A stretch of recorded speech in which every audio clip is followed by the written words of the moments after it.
Hello दोस्तों। फौजदार IQ classes पर आपका बहुत बहुत स्वागत है। फिर से हम आज हमारी ये सेकंड क्लास है, यानी कि हम बात कर रहे हैं जो संपूर्ण समीक्षा है उसका एक छोटा सा महासारांश दे रखा है। सारांश में से हमने सारांश निकाल लिया है केवल, यानी कि जो परीक्षा के 20% प्रश्नों को कवर करेगा। याद रखना है दोस्तों।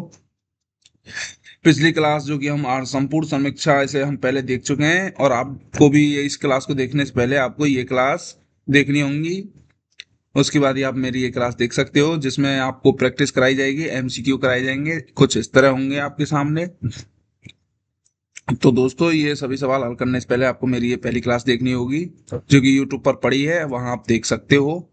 इसके बाद हम तीसरी क्लास लेकर आएंगे, जो कि कृषि एवं खाद्य प्रणालियों में बदलाव को लेकर, जो कृषि पद्धति है या कृषि जो सिस्टम है उसमें क्या बदलाव हुए हैं, क्या क्या योजनाएं हैं, वो सभी सभी हम आगामी क्लास में देखेंगे। तो सारांश में सबसे पहले हम बात करेंगे कुछ राजस्थान के परिचय के बारे में। जैसे कि राजस्थान का आकार विशिष्ट सम चतुर्भुजाकार है, जिसके उत्तर से दक्षिण की जो लंबाई है 869 किलोमीटर, इसकी पश्चिम से पूर्व की चौड़ाई है 826 किलोमीटर, उस पश्चिम से पूर्व की जो चौड़ाई है वो है 826। तो क्या उससे अधिक है ये उत्तर से? नहीं। उत्तर से जो दक्षिण की लंबाई है वो 826 किलोमीटर है, और पश्चिम से पूर्व की लंबाई है 869। तो ये हमारा आंसर गलत है। राजस्थान का दक्षिणी क्षेत्र कच्छ की खाड़ी से लगभग 225 किलोमीटर दूर है, बिल्कुल सही है। अरब सागर से 400 किलोमीटर दूर है, बिल्कुल सही है। ये हम सभी ये पिछली क्लास में कवर कर चुके हैं। आंध्र प्रदेश विभाजन के बाद राजस्थान भारत का सातवां सबसे बड़ा राज्य है, ये भी बिल्कुल सही है, क्योंकि 2014 में आंध्र प्रदेश विभाजन हुआ था, जब राजस्थान 8वें नंबर पर था, अब 7वें नंबर पर आ गया है। लेकिन आर्थिक समीक्षा कहती है कि हमारा देश राजस्थान की अब जनसंख्या हो चुकी है 8.33 करोड़। तो इस हिसाब से अब हमारा राजस्थान छठवां सबसे बड़ा राज्य है। ये भी बात सही है। तो याद रखना है आपको, हमारा पहला ऑप्शन बिल्कुल गलत है। तो राइट आंसर होगा इसका केवल ऑप्शन बी, 2 और 3। आगे चलते हैं। इमेज के अनुसार पश्चिम से पूर्व की चौड़ाई 869 किलोमीटर, 800 चौड़ाई अधिक है, यानी कि पश्चिम से जो पूर्व की चौड़ाई है वो अधिक है। कितनी है? 869 किलोमीटर, जबकि उत्तर से दक्षिण की लंबाई 826 किलोमीटर, जो कि कम है। इसलिए कथन में इसे उल्टा लिख दिया गया था। कथन 2 और 3 बिल्कुल सही है। सातवां सबसे बड़ा राज्य हो गया, और 225 और 400 किलोमीटर दूरी हो गई कच्ची खाड़ी से और अरब सागर से। ये रहा आपके सामने, हम ये पहले ही कवर कर चुके हैं, आप देख लेना ये सब पीडीएफ। अगर आपको इन सब की पीडीएफ चाहिए तो कमेंट बॉक्स में बता देना, मैं टेलीग्राम पर ये सभी पीडीएफ आपको प्रोवाइड करा दूंगा। राजस्थान और भारत के जनसांख्यिकी संकेतों के संबंध में निम्नलिखित कथनों पर विचार कीजिए। राजस्थान का जनघनत्व भारत के औसत जनसंख्या घनत्व के आधे से भी कम है। तो भारत का जनसंख्या घनत्व है 382 व्यक्ति प्रति वर्ग किलोमीटर। कितना है? 382। वहीं अगर राजस्थान की जनगणना की बात करें तो वो कितना है? 200। तो क्या आधे से भी कम है? नहीं, आधे से तो ज्यादा है। ये हमारा गलत हो गया। इसने कहा है कथनों पर विचार कीजिए और सही कथन का चयन करना है हमें। तो ये पहला गलत हो गया। दूसरा है, वर्ष 2001 और 2011 के दौरान राजस्थान की जनसंख्या 10 की वृद्धि दर कितनी थी? 17.21%। कितनी थी? 21% थी। और भारत के औसत से अधिक रही है, बिल्कुल ये बात सही है। भारत का औसत 17% है, जबकि राजस्थान का 21.5% है। तो इसका आंसर केवल दो, ऑप्शन बी हमारा राइट आंसर होगा। क्योंकि भारत का जो जनघनत्व है वो 382 है, इसका आधा 191 होता है, जबकि हमारा 200 है। तो ये तो हमारा पहला कथन गलत इसलिए था, और दूसरा इसलिए सही है क्योंकि राजस्थान की जो जनसंख्या वृद्धि दर है वो 21.30% है, जबकि भारत की 17.7% है। तो हमारा दो आंसर बिल्कुल सही है। आगे चलते हैं। ग्रामीण एवं शहरी जनसंख्या प्रतिशत के आधार पर कौन सा कथन असत्य है? ग्रामीण एवं शहरी जनसंख्या प्रतिशत के आधार पर कौन सा कथन असत्य, गलत बताना। राजस्थान में ग्रामीण आबादी का प्रतिशत है 74% के आसपास, 74.1% के आसपास है, जबकि भारत का औसत ग्रामीण आबादी प्रतिशत कितना है? 68%। तो उससे तो अधिक है, ये बात सही है हमारा। भारत में लगभग 1/3 आबादी शहरों में निवास करती है। भारत की लगभग एक तिहाई आबादी, बिल्कुल ये बात सही है। राजस्थान की 24% है, और ग्रामीण आबादी 76% है। जबकि भारत की 31.2% शहरी आबादी हो गई और 68.8% शहरी ग्रामीण आबादी हो गई। राजस्थान की लगभग 3/4 यानी कि 75.1% गांव में निवास करती है, बिल्कुल सही है। राजस्थान में शहरी जनसंख्या का प्रतिशत भारत के शहरी जनसंख्या प्रतिशत से अधिक है, ये गलत है। कैसे, अब देखते हैं आगे। क्योंकि राजस्थान का जो शहरी जनसंख्या प्रतिशत है वो है 24.9%, और शहरी आबादी और ग्रामीण आबादी 75.1%। जबकि भारत का 31.2% शहरी आबादी है और ग्रामीण आबादी 68.8% है। तो हम कह सकते हैं शहरी आबादी की प्रतिशत भारत से कम है। आगे चलते हैं, ये रहा आपके सामने। हम बात करें शहरी जनसंख्या कितनी है राजस्थान की, 24.9%। ग्रामीण जनसंख्या कितनी है, 75.1%। भारत की कितनी है, 31.2% शहरी आबादी हो गई और 68.8% ग्रामीण आबादी हो गई। आगे चलते हैं हम। ये कुछ डाटा है आपके सामने। एसटी की जनसंख्या कितनी है राजस्थान में, क्या ये डाटा सही है? चलो मिलान करते हैं। एसटी जनसंख्या 13.5% है राजस्थान में, बिल्कुल सही है। भारत में 8.6% है, बिल्कुल सही है। लिंगानुपात राजस्थान का 943 है, ये गलत है दोस्तों। लिंगानुपात राजस्थान का 928 है और भारत का 943 है। यही डाटा फेरबदल कर दिया है। इस डाटा को तो इधर आना था और इस डाटा को इधर आना था। बाल लिंगानुपात राजस्थान का 888 है, भारत का 919 है। तो हमारे ये सही है, यानी कि 1 और 3 बिल्कुल सही है। केवल ऑप्शन सी राइट आंसर है। चलो देखते हैं, 1 और 3 सही है, 2 गलत क्यों है। तो वो हम देख चुके हैं। क्योंकि राजस्थान लिंगानुपात 928 है, वहां 943 दे रखा था, इसलिए गलत था। और जो 943 है वो भारत का है। आगे चलते हैं। साक्षरता दर के आंकड़ों के संदर्भ में निम्नलिखित कथनों पर विचार कीजिए। राजस्थान में पुरुष साक्षरता दर महिला साक्षरता दर के बीच का अंतर 25% से अधिक है। राजस्थान की कुल साक्षरता दर भारत की कुल साक्षरता दर में ठीक 7.1% का अंतर है, ये गलत है। 25% अधिक है, ये सही है। भारत की महिला साक्षरता दर की तुलना में राजस्थान की महिला साक्षरता दर लगभग 12.5% कम है। तो दोस्तों, भारत की महिला साक्षरता दर कितनी है बताइए। भारत में महिला साक्षरता दर है इस समय कितनी है, वो अभी हम देखे थे।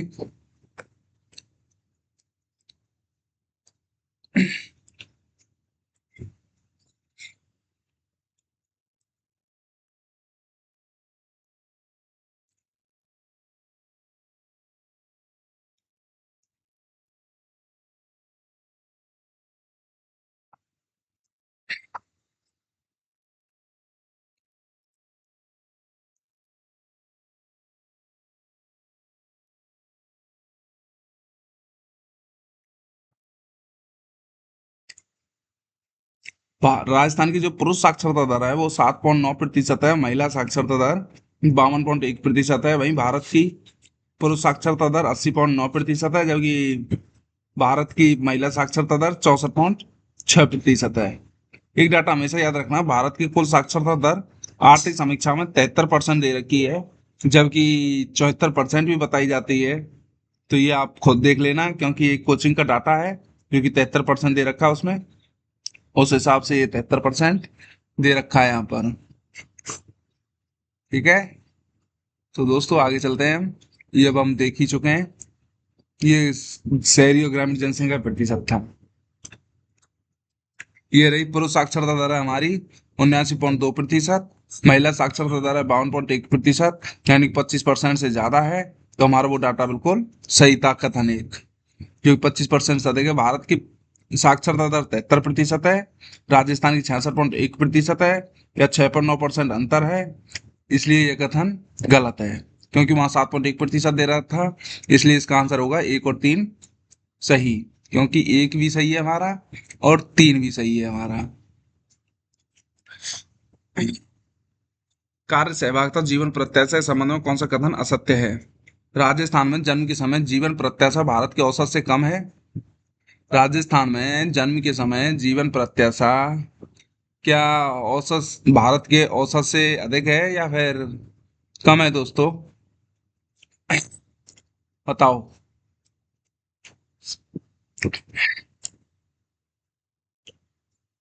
तो दोस्तों जन्म के सॉरी, जन्म के समय जो जीवन प्रत्याशा है वो राजस्थान की 70.4% है, लेकिन भारत की 70.3% है।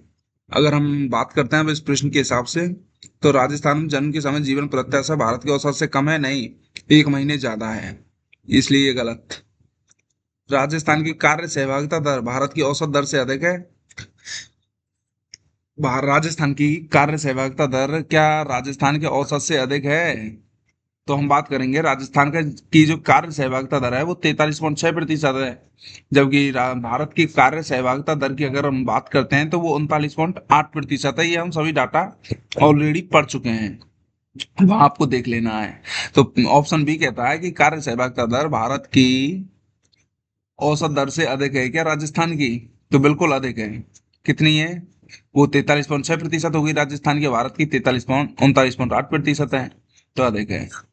भारत में जन्म की समय जीवन प्रत्याशा 7.4%, 70.4 वर्ष है नहीं, 3 है। यही डाटा गलत है। भारत की कार्य सहभागिता दर राजस्थान से लगभग 5% अधिक है।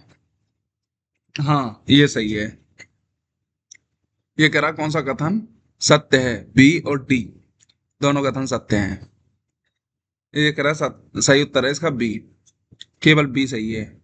क्या ये गलत है क्या? भारत की कार्य सहभागिता दर कितनी है? 39.8%। और राजस्थान की 43%। राजस्थान की हो गई 43%, भारत की हो गई 43.6%। राजस्थान की है और भारत की 39.8%। अगर हम कैलकुलेट करें तो निकाल लो, तो ये हमारा डाटा गलत निकल कर आता है। कैसे? ये देखो, 43.6% राजस्थान की हो गई, 39.8% भारत की होगी। अगर हम इसे गुणा भाग करते हैं तो कितना निकल कर आता है? 40 से 3, 5% से कम, जबकि वो कह रहा 5% है। स्वास्थ्य एवं जन्म मृत्यु दर संकेतकों के आधार पर निम्नलिखित में से कौन सा मिलान सही है? असोदित मृत्यु दर राजस्थान की कितनी है? 5.9%, भारत की 6.4। तो दोस्तों जो असोदित मृत्यु दर है वो राजस्थान की 5.9 है, बिल्कुल सही है। भारत की 6.4 है, तो बिल्कुल सही है। ये तो डाटा हमारा बिल्कुल सही है। ठीक है, आगे चलते हैं हम। शिशु मृत्यु दर राजस्थान की 29 है, भारत की 25 है, बिल्कुल। ये डाटा भी हमारा बिल्कुल सही है। क्या है हमारा डाटा? बिल्कुल सही है। दूसरा, मातृ मृत्यु अनुपात। अगर हम मातृ मृत्यु अनुपात की बात करें, मातृ मृत्यु अनुपात कितना? राजस्थान का 88। गलत, राजस्थान का 86 है, भारत का 88 है। ये डाटा गलत है हमारा। अशोधित जन्म दर ये राजस्थान की 22.9, भारत की 18.4। राजस्थान की जो अशोधित जन्म दर है, हाँ लगभग लगभग में आप 23 याद रख सकते हो दोस्तों। राजस्थान की जो अशोधित जन्म दर है ना वो लगभग 23 है, ये 1,000 पर निकाली जाती है। और भारत के 18.4 है, ये भी बात सही है। आगे चलते हैं। यानी कि इसका ये कह रहा सही मिलान नहीं है, तो ऑप्शन सी इसका सही मिलान नहीं है, क्योंकि राजस्थान का 86 है, भारत का 88 है। ये मिलान बिल्कुल गलत है। आगे चलते हैं। ये रहा आपका डाटा, यहाँ आप चेक कर सकते हो सब कुछ। ये हम सभी क्लास में पहले ही पढ़ चुके हैं। राजस्थान के सकल राज्य घरेलू उत्पाद के संबंध में निम्नलिखित कथनों पर विचार कीजिए। प्रचलित कीमतों पर वर्ष 2024-25 की तुलना में वर्ष 2025-26 में जीएसडीपी में 1.74 लाख करोड़ की वृद्धि दर्ज की गई है। क्या ये बात सही है?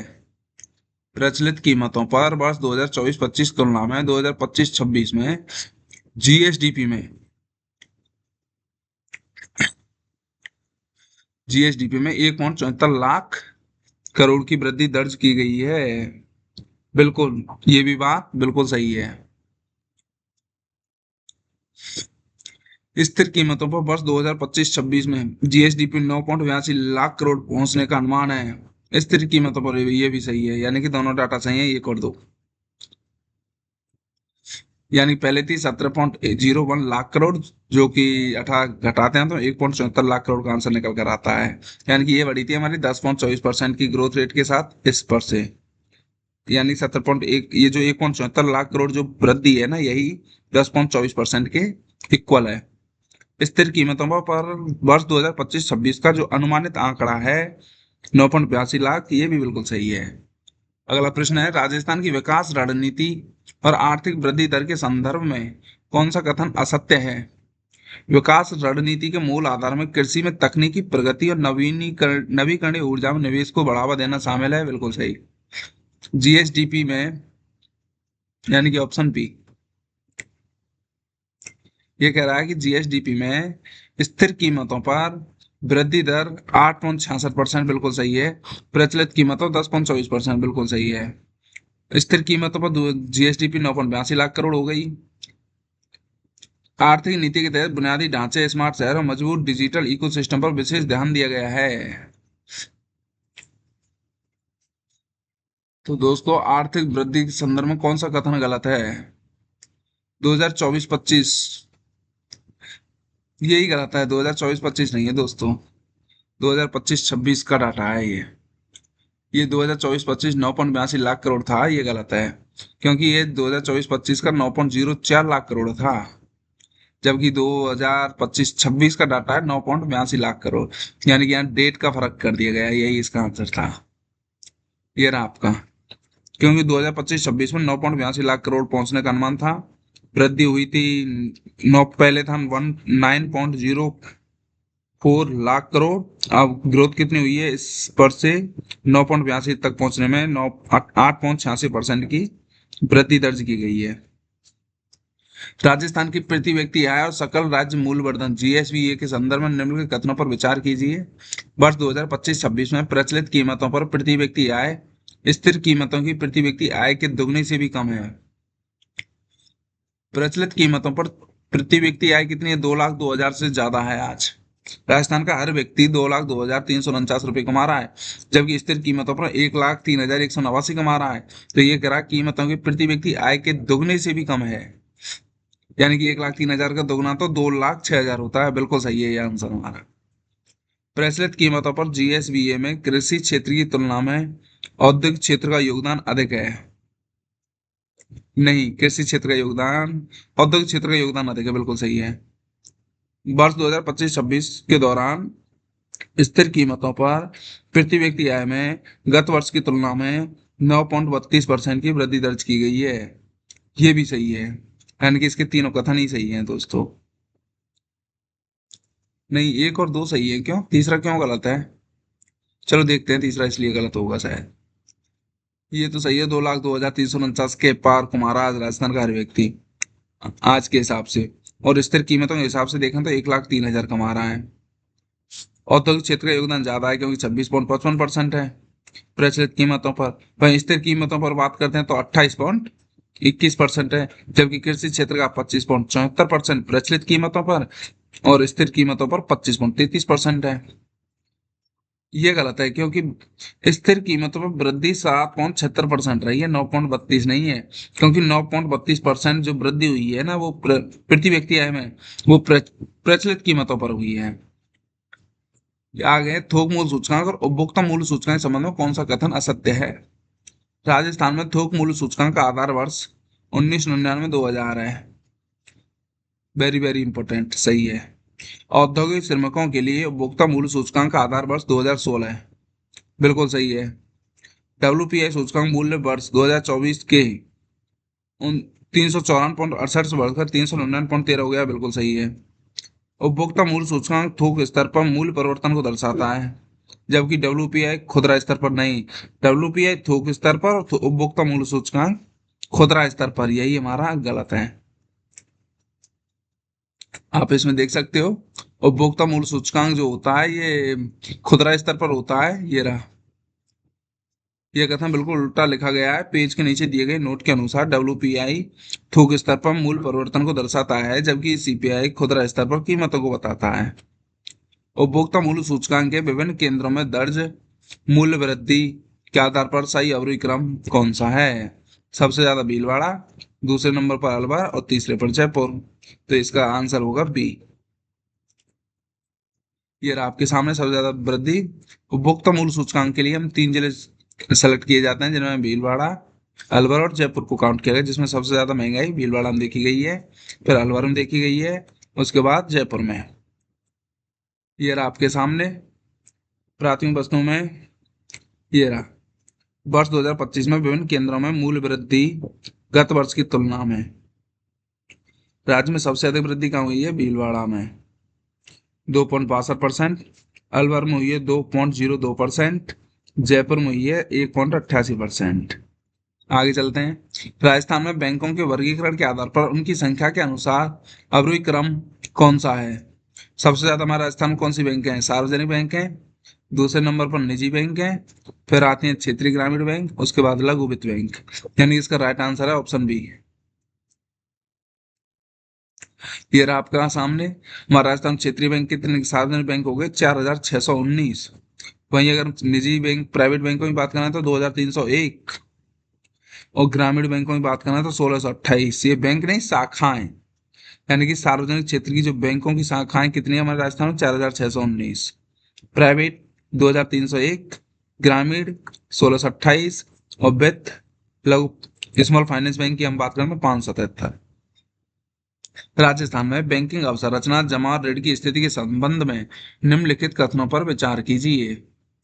तो इसका ऑप्शन पहला एक कि सितंबर 2025 तक राजस्थान में कुल जमा 7,72,147 करोड़ रही है, जिसमें गत वर्ष की तुलना में 9.75% वृद्धि दर्ज की गई है। तो बिल्कुल इसका आंसर सही है ये।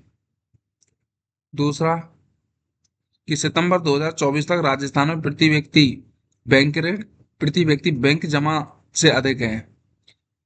तो दोस्तों प्रति व्यक्ति जो बैंक में जमा है ना, यानी कि राजस्थान के हर व्यक्ति के द्वारा बैंक में कितना रुपया जमा हो रहा है आज की तारीख में? लगभग 92,000 है।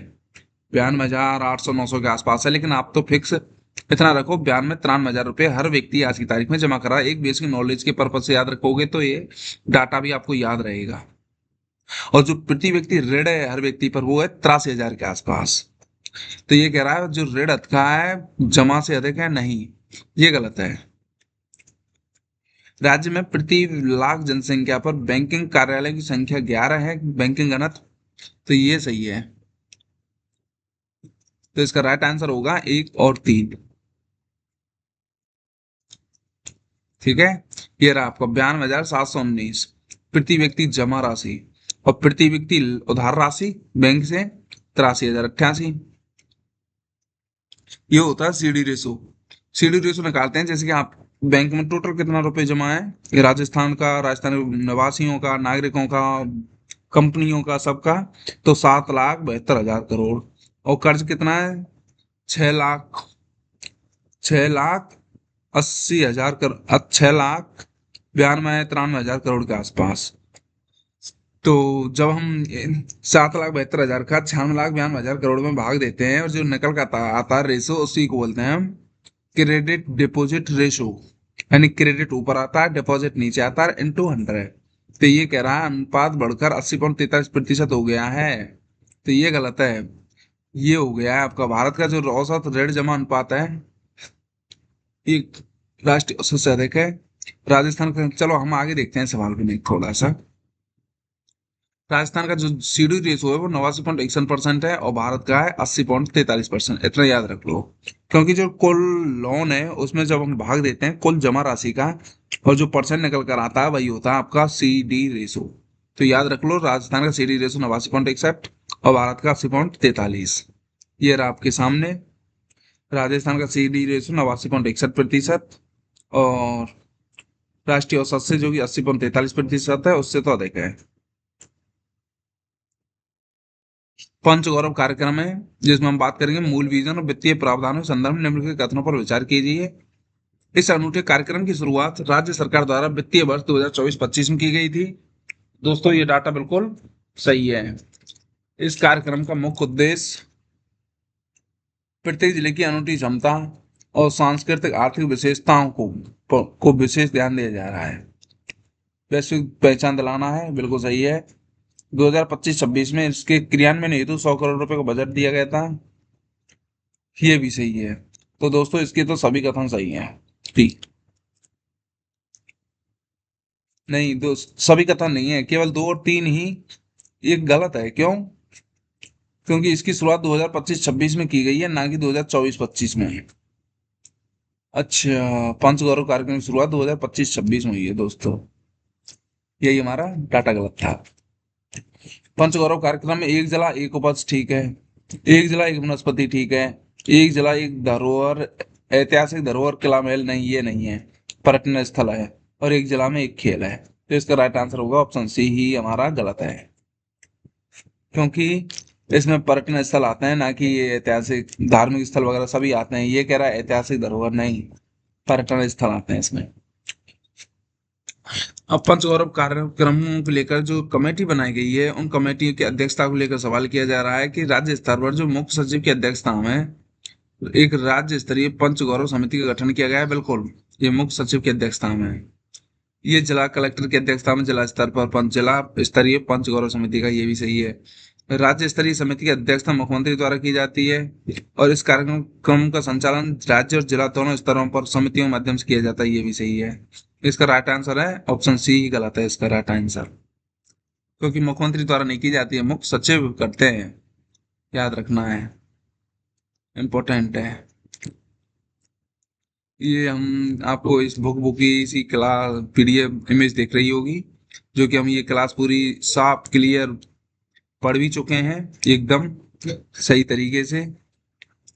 औद्योगिक उत्पादन सूचकांक और थोक मूल्य सूचकांक संदर्भ बता पूछ रहा है। ये कह रहा है औद्योगिक उत्पादन सूचकांक नवंबर 2025 तक 153.29 दर्ज किया गया है। बिल्कुल सही। थोक मूल्य सूचकांक के मापन हेतु वर्ष 2000, ये गलत है, 2011-12 नहीं है। थोक मूल्य सूचकांक का आधार वर्ष है 1999-2000। वित्तीय वर्ष 2025-26 में दिसंबर 2025 तक की स्थिति के अनुसार थोक महंगाई दर 0.76% दर्ज की गई है। बिल्कुल, ये भी बात सही है। इसका राइट आंसर होगा केवल एक और तीन, सी। यही आंसर हमारा गलत था, क्योंकि 1999 2000 थोक मूल्य सूचकांक का आधार वर्ष। आगे, राज्य की कुल अधिष्ठापित क्षमता कितनी है, उसके बारे में पूछ रहा है। 31,556 मेगावाट है दिसंबर 2025 तक। तो हमारा ये डाटा तो सही है। इस क्षमता को मापने के लिए उपयोग की जाने वाली आधिकारिक इकाई मेगावाट होती है। बिल्कुल सही है। केवल सरकारी सौर ऊर्जा और पवन ऊर्जा प्लांटों से निकलने वाली बिजली को ही शामिल किया जाता नहीं, ऐसा नहीं है। टोटल जो क्षमता आती है इसमें, ये गलत है। इस क्षमता के अंतर्गत सौर ऊर्जा पवन ऊर्जा के साथ साथ कोयला आधारित बिजली उत्पादन भी शामिल है। हाँ, ये भी सही है। इसका आंसर है ऑप्शन सी गलत है, क्योंकि इसमें सौर ऊर्जा पवन ऊर्जा प्लांटों से मिलने वाली बिजली को ही शामिल किया जाता है, जो कि गलत है। क्योंकि इस क्षमता में सभी सरकारी और निजी पावर प्लांटों को मिलाकर कुल बिजली उत्पादन क्षमता की गणना की जाती है। इसमें सिर्फ सरकारी प्लांट शामिल नहीं है। ये रहा आपका 31,556 मेगावाट। जो आर्थिक समीक्षा में ये सिंबल वगैरह आते हैं ना, इनका मतलब होता है कुछ ना कुछ। जैसे कि ये सिंबल आया है, ये क्षमता दिसंबर 2025 तक प्राप्त कर ली गई है। इस सिंबल का मतलब ये है दिसंबर तक। ठीक इसी तरह इसमें जैसे कि ये भी इसमें भी यही सिंबल आ गया।